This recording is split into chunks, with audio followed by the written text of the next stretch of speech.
que tienen solamente los grandes conductores, dice dos cosas conceptualmente, dice muchas más cosas, pero conceptualmente, ¿qué dice? Dice, sus jefes son mercenarios pagados por el extranjero. Sus jefes son mercenarios pagados por el extranjero, es decir, traidores, mercenarios, ¿no? Agentes del extranjero. Y después dice, ustedes, muchachos, son unos imberbes. Es el mayor insulto que le dice a un hombre que lo han acusado de cornudo, ¿está? Él le dice imberbe. ¿Qué quiere decir imberbe? Porque el gran problema de Argentina es que nadie va al diccionario, nadie lee. Quiere decir nada más inmaduro. Le dice, muchachos, ustedes son unos inmaduros. Son tan estúpidos, tan inmaduros, que no se dan cuenta que si esperasen un poquito, sin decirme nada, se quedan con el movimiento, porque yo me voy a morir dentro de poco. Porque son tan inmaduros, lo que los lleva a una soberbia absoluta, que ni siquiera se dan cuenta de eso. Entonces le dice, inmaduros, ¿verdad? Pero ese Perón, ¿está? Al cual, en las dos versiones del tercer Perón, o es un Perón disminuido, o es un monstruo. Sin embargo, cuando nosotros miramos la historia sin anteojeras, con los datos objetivos, vemos que es el Perón mejor de todos. Es el Perón que realiza la última reactualización doctrinaria. Es el Perón que imagina cómo va a ser el mundo en el 2050. Entonces es el Perón que realiza la correcta incorporación de la ecología dentro del peronismo, adelantándose a cualquier líder del mundo. Es el Perón más lúcido de todo. ¿Y por qué podemos afirmarlo con total claridad?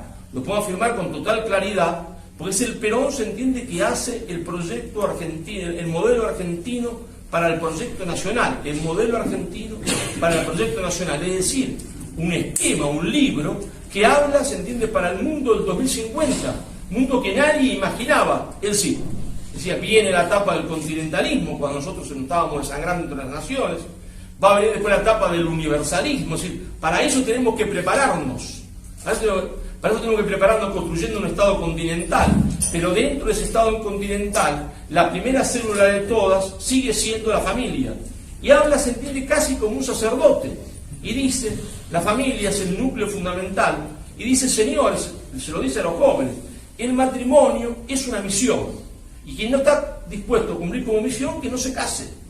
No es cualquier cosa, es una misión, dice él. Entonces, habla de la cultura, habla de la geopolítica, es decir, es un testamento político, pero mirando al 2050, es decir, Perón realiza la última reactualización doctrinaria en el modelo, que ya venía anunciando en todos los discursos, la completa, no se contradice en nada de lo que había dicho anteriormente, sino que lo reactualiza, porque las doctrinas son, en esencia, eternas en los grandes principios, vuelve a reafirmar el peronismo es una doctrina de la vida profundamente popular, humanista y cristiana, ¿no?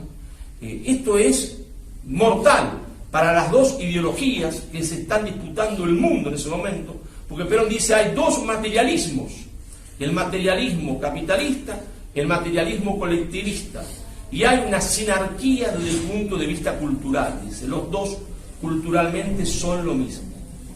Y es aquí donde Perón se va a enfrentar, y lo que va a explicar después lo que llamamos la agonía del peronismo, que el peronismo esté en agonía hoy, donde Perón se va a enfrentar a los dos grandes proyectos que hay en el mundo en ese momento, que no son el marxismo, ni son simplemente el capitalismo, sino que son proyectos pensados en ese momento, pero no solo Perón piensa estratégicamente, también la oligarquía mundial piensa en términos estratégicos. Y la oligarquía mundial ha elaborado dos proyectos. La cara visible de esos dos proyectos, de un proyecto es Kissinger y del otro proyecto Brzezinski. Kissinger y Brzezinski son la cara visible del proyecto de la oligarquía financiera mundial.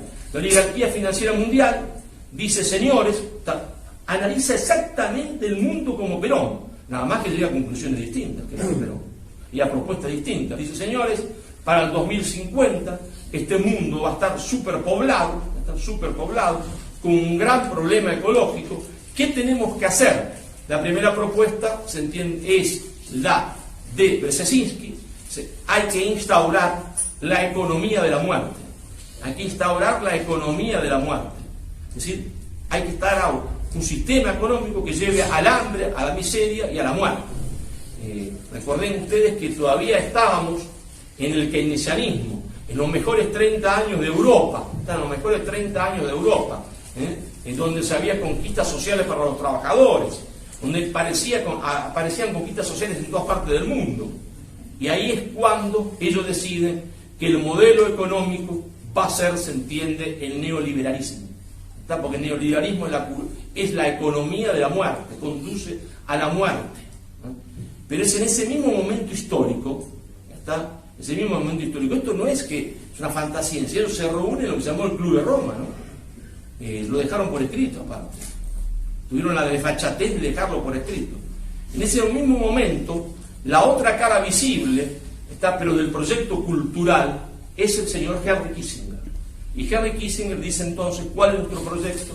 Nuestro proyecto es la cultura de la muerte. Brzezinski está al frente del proyecto de instaurar la economía de la muerte, y yo, Kissinger, estoy al frente de instaurar el proyecto de la cultura de la muerte. Es decir, el mundo va a la superpoblación. Entonces, ¿qué es lo que hay que hacer? ¿Cuál es la solución para eso? La solución para eso es una política que se llamó, se entiende, el informe Kissinger, que está accesible a todo el mundo, se entiende en la red. Yo no entiendo por qué la gente se asombra, por qué no agarra y lo lee.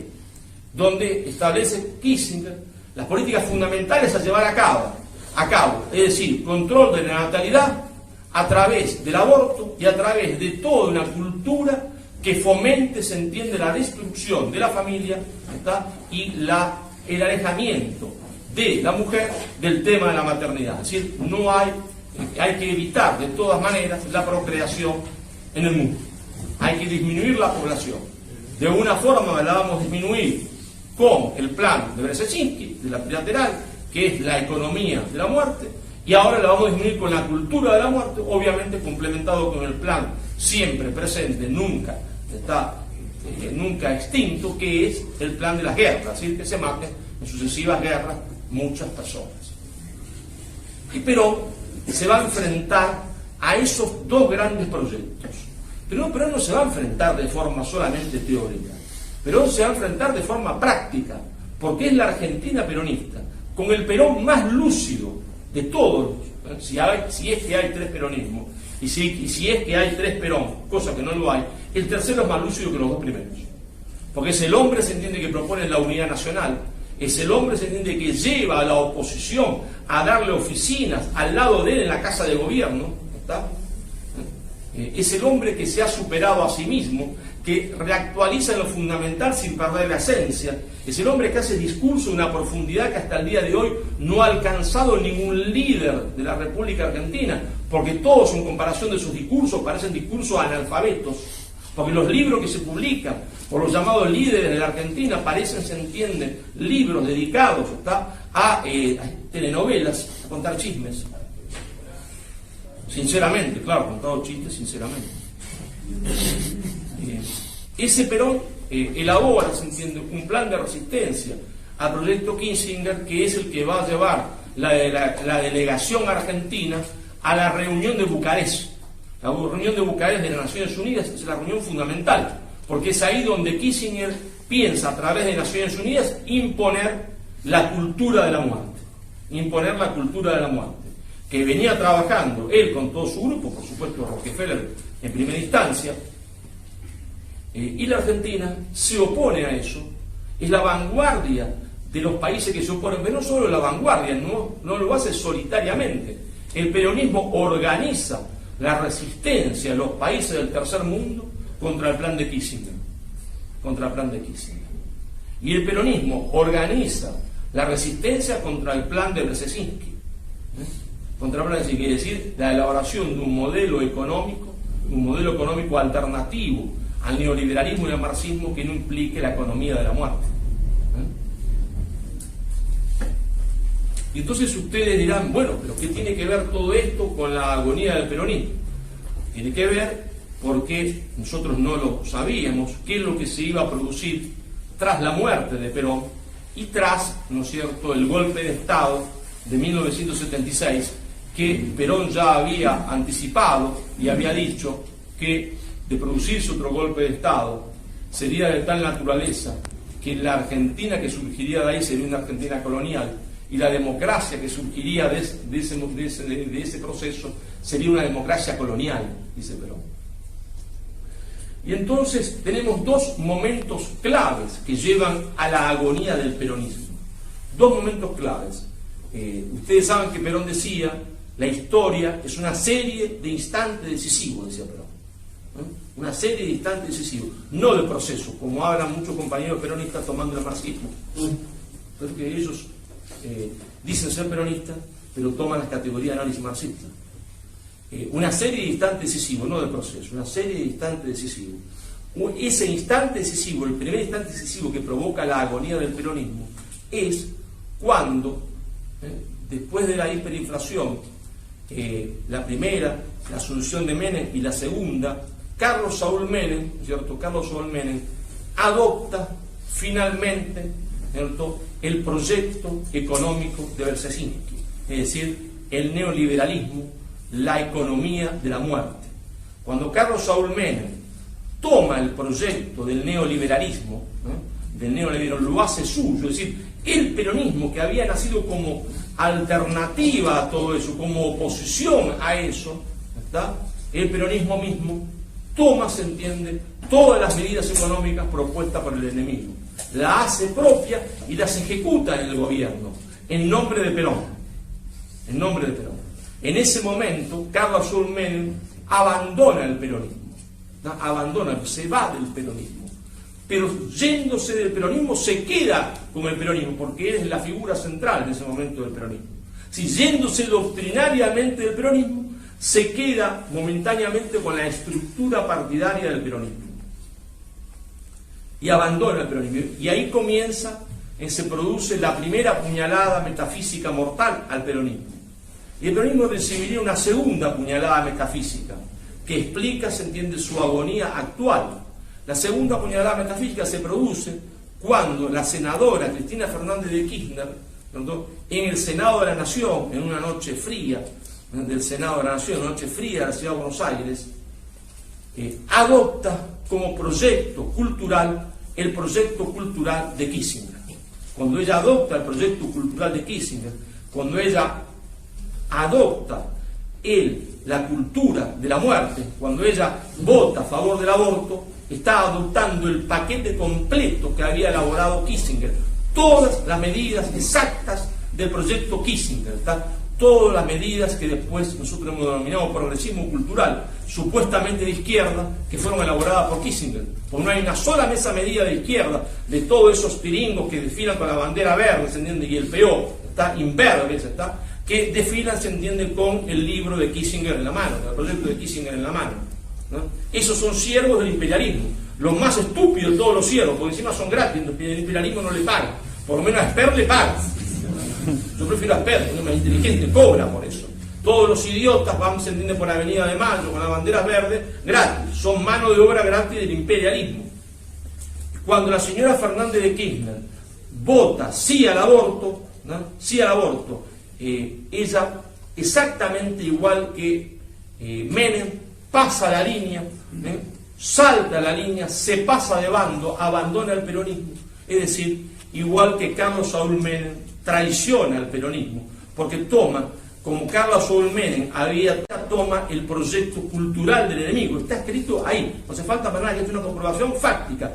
Todo lo que ella dice está dicho por Kissinger, todo. Y todo lo que decía de Carlos Saúl Menem estaba dicho por Brzezinski. Si toman el proyecto del enemigo, es decir, le dan al peronismo dos puñaladas metafísicas. Y entonces, hoy, muchos jóvenes, creyendo ser peronistas, son profundamente progresistas, es decir, antiperonistas, ¿está? Pero desfilan con la bandera de Evita, desfilan con la cara de Arturo Jaureche, desfilan diciendo que son o han leído a Scalabrini y Ortiz.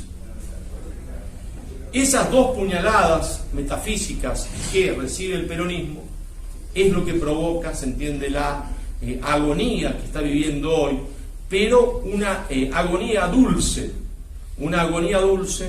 porque es como un herido de dos puñaladas que ha, ¿no es cierto?, ingerido opio, está como dormido, está como dormido, al punto tal, está como dormido, que su candidato a presidente le dice que a mí me formó más Bob Milan que Perón. Y no hay un solo tipo con huevos en Argentina, uno solo, que salga a decirle: usted es un hijo de puta, porque usted le está faltando respeto a Perón. Usted puede decir eso, si usted tiene todo el derecho de decirlo del mundo, porque usted puede haber formado más Bob Milan que Perón, y es verdad, usted le formó más ese señor de Perón, pero usted no tiene derecho a ser candidato peronista diciendo eso. Usted no tiene ningún derecho a ser candidato peronista para engañar al pueblo peronista una vez más, diciendo, se entiende, que usted va a instaurar un peronismo, se entiende, liberal, un liberal peronismo progresista. Usted no es peronista. Pero ese señor lo puso la señora Cristina Fernández de Kirchner.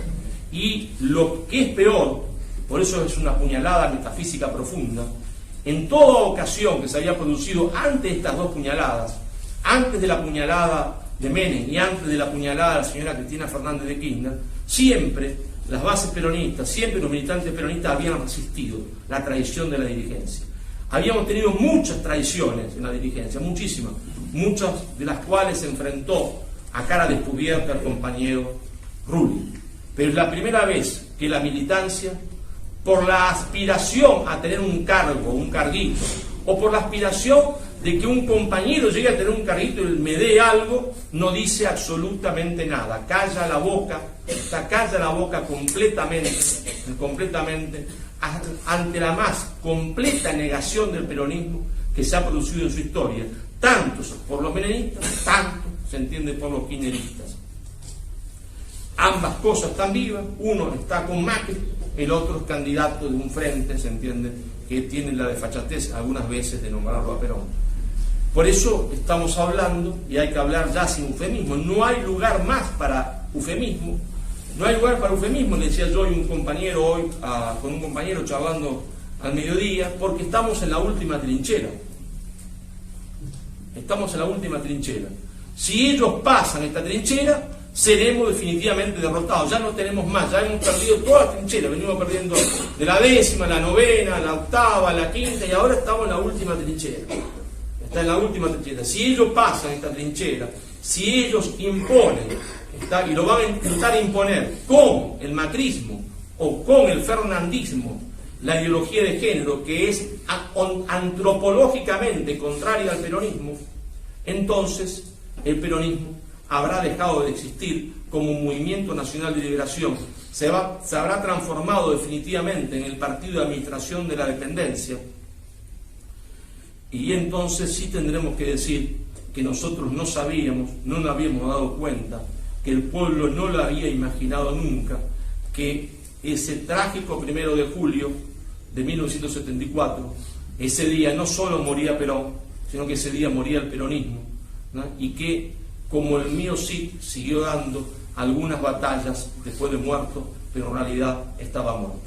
Muchísimas gracias, yo los dejo, se entiende, como el autor del libro, que es el que tiene que hablar.